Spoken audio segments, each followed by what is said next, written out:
ഇന്ന് ഞാനിവിടെ ചെയ്യാൻ പോകുന്നത് ഒരു തീയലാണ്. അതിന് വേണ്ടിയിട്ട് ഒരു തേങ്ങയുടെ ഒരു മുറിയെടുത്ത് അത് ചിരട്ട പൊട്ടിച്ച് കളഞ്ഞിട്ട് അത് ചെറിയ പീസുകളാക്കി അരിഞ്ഞ് മിക്സിയിലിട്ട് പൊടിച്ച് ചെറുതായിട്ട് വറുത്ത് വെച്ചിരിക്കുകയാണ്.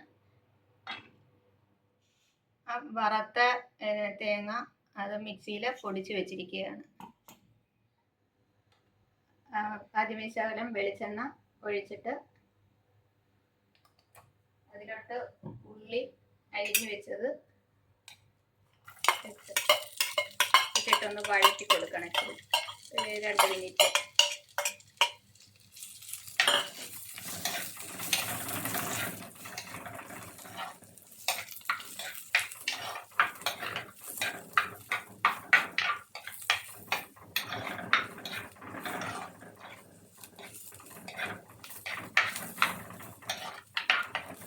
അതിലേക്ക് നമ്മൾ പീല് ചെയ്ത് അരിഞ്ഞു വെച്ചിരിക്കുന്ന ഉരുളൻകിഴങ്ങാണ്. അത് വെള്ളത്തിലിട്ടിരിക്കുമായിരുന്നു കുറച്ച് നേരം, അതിൻ്റെ സ്റ്റാർച്ചൊക്കെ പോകാൻ വേണ്ടിയിട്ട്.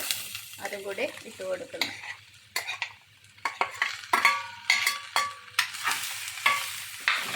രണ്ടും കൂടെ ഒന്ന് വഴറ്റിയിട്ട്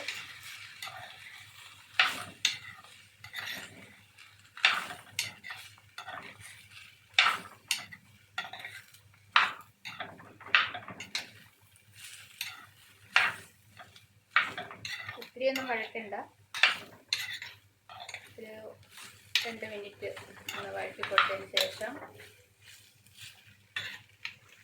സ്കിന്ന് കളഞ്ഞ് വെച്ചിരിക്കുന്ന തക്കാളിയാണ്. അതിൻ്റെ അരിയെടുത്ത് കുരുവെടുത്ത് കളഞ്ഞിട്ടുണ്ട്.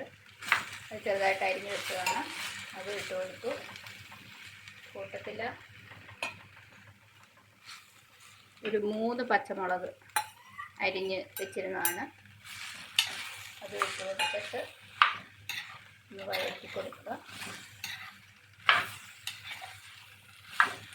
അതിലേക്ക് നമ്മൾ ആവശ്യത്തിന് വെള്ളം കെറ്റിൽ തിളപ്പിച്ച് വെച്ചിരുന്നത്, എപ്പോഴും ചൂടുവെള്ളം ഉപയോഗിക്കാൻ ശ്രദ്ധിക്കണം. അത് ആവശ്യത്തിന് അത് ഒഴിച്ചു കൊടുക്കുക.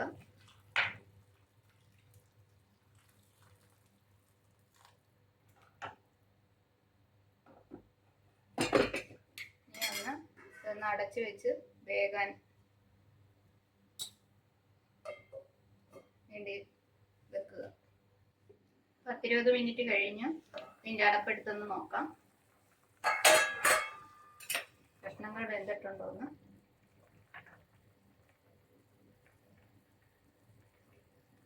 ഒരുവിധം വെന്ത് ഇരിക്കുകയാണ്. ഇതിനകത്തോട്ട് 2 മുരിങ്ങയ്ക്ക ഇരിക്കുന്നതാണ്, കീറി വെച്ചിരിക്കുന്നതാണ്. ഇതോടെ ഇട്ട് കൊടുക്കാം. പിന്നെ ഇതിലേക്ക് ആവശ്യമായ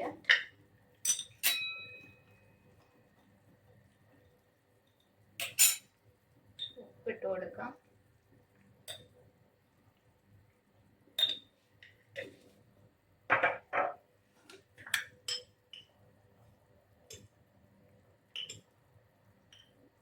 ഒരു 1.5 സ്പൂണോളം മുളക് പൊടി,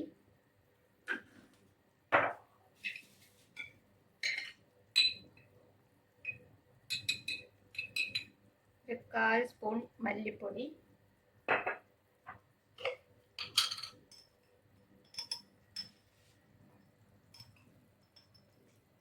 ഇത്രയും ഉലുവാപ്പൊടി, പിന്നെ ഒരു നെല്ലിക്ക വലിപ്പത്തിൽ പിഴുപുളി വെള്ളത്തിലിട്ട് വെച്ചിരിക്കുകയായിരുന്നു. അതൊന്ന് ഇതാക്കിയിട്ട് അതിൻ്റെ വെള്ളം ഒഴിച്ചു കൊടുക്കാം. തക്കാളി ഇട്ടുകൊണ്ട് ചെറിയ പുളി ഉണ്ടാവും. ഇത് പുളി ആഡ് ചെയ്ത് കൊടുക്കാം.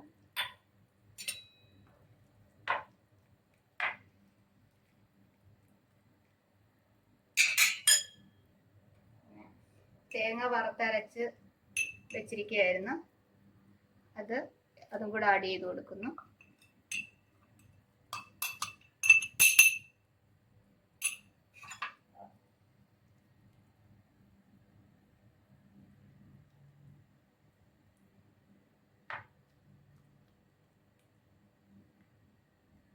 ഇനി അടച്ച് വെച്ചൊരു 5 മിനിറ്റും കൂടെ ഒന്ന് വേവിക്കണം. അടപ്പ് മാറ്റി നമുക്കൊന്ന് നോക്കാം.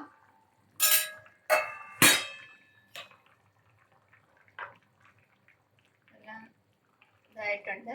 കൊഴുപ്പ് കുറവാണെങ്കിൽ 2-3 കഷ്ണം കിഴങ്ങ് ഇങ്ങനെ സൈഡിലോട്ട് വെച്ചിട്ടൊന്ന് ഉടച്ചു കൊടുത്താൽ കൊഴുപ്പ് കൂടെ കിട്ടും. ഇതിപ്പോൾ കൊഴുപ്പുണ്ട്, അതുകൊണ്ട് ചെയ്യേണ്ട ആവശ്യമില്ല. കുറവാണെങ്കിൽ അങ്ങനെ ഈ സൈഡിലോട്ട് വെച്ചിട്ടൊന്ന് ഉടച്ചു കൊടുത്താൽ മതി. ഇതിൻ്റെ ഉപ്പൊക്കെ കറക്റ്റാണോ നോക്കാം. ഇത്തിരി ഉപ്പൂടെ വേണം. ഇത്തിരി ഉപ്പൂടെ ആഡ് ചെയ്ത് കൊടുക്കുകയാണ്.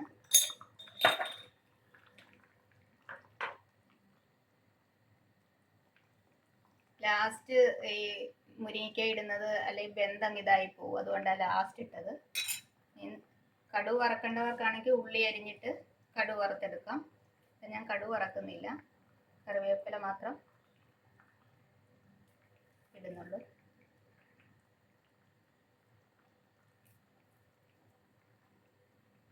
ഇതാണ് ഈസി ആയിട്ട് ഉണ്ടാക്കാൻ പറ്റുന്ന ഒരു തീയൽ.